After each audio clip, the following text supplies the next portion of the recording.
Howdy howdy, Sue Devil here. In this series, we're going to look at the Dwarf faction in online battles. Specifically, we're going to look at ways of optimizing our army by doing some testing to see how they perform in their different roles. Everybody knows that Dwarfs underperform right now and are probably the weakest faction. As a Dwarf fanboy, that doesn't deter me one bit. It just means that we have to do a little more work to really get the best performance out of our units, to squeeze every bit we can out of their performance.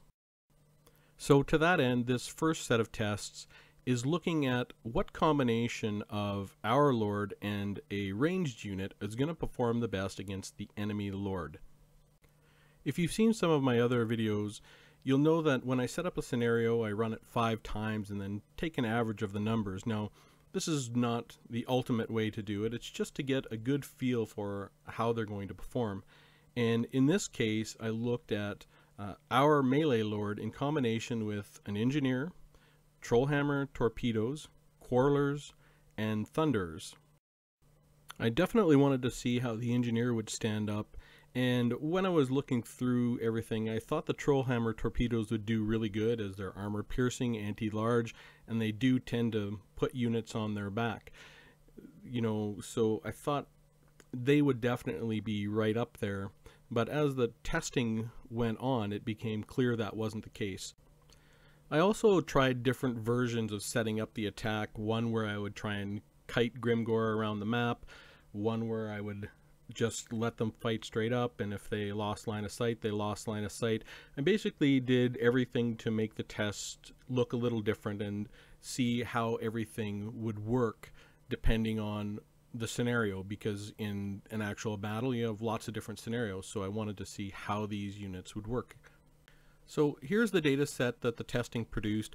Basically, I looked at the cost of each unit and I timed the amount of time the battle took so that I could see how many hit points I ended up with and Grimgor ended up with, and how much DPS we were doing, and finally recorded the win rate. With the first scenario, the engineer and our Lord versus Grimgor, it was pretty grim. We didn't win a single battle, and our DPS was pretty low compared to his, and per 1,000 gold spent, which is really, I think, the number that I want to use when I'm putting my army together, we're only looking at 7.6 DPS per 1,000 gold spent.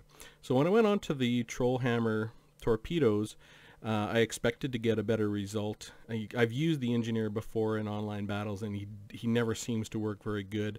So when I did the testing, we definitely got a lot better results. We won all 5 of the tests by various degrees.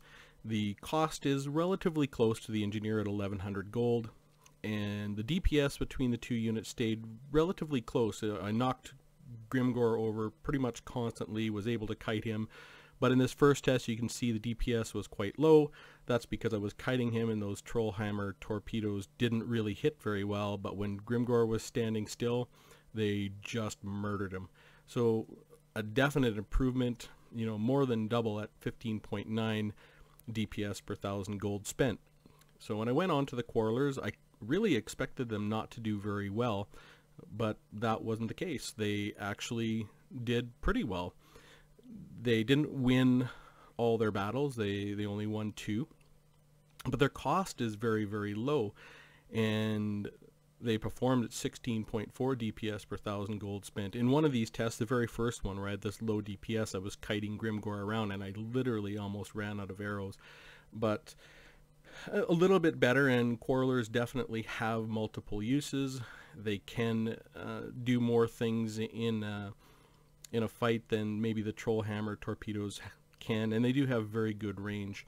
The very last test I did was with these thunders, and this really surprised me. The thunders wrecked Grimgor, like wrecked him, and they had lots of ammo left, and they put him off his game completely. You can see Grimgor's DPS starts going down, 43 to start, 36, 21, and 20 here, but our total DPS was 52.6, and the battles were pretty short. Our ultimate goal of achieving this number, we got a whopping 29.2 DPS per 1,000 gold spent. So when we look at these four combinations, we have a very clear winner in the combination of Thunderers with our Lord. These may be options depending on who you're fighting, but I really can't see it. One unit of Thunderers is going to really do some work, and as you set up your army, I think that's going to be valuable information. So hopefully you can take this and use it in that. For sure, there's no reason ever to take an engineer. I mean, maybe if you had an army of all ranged units and you wanted some sort of buff, but I just can't see it. His range is not good. He doesn't do a lot of damage when he does hit. He doesn't stagger the Lord when he does hit. The engineers really do need a massive buff before they're going to be competitive or even useful on the battlefield.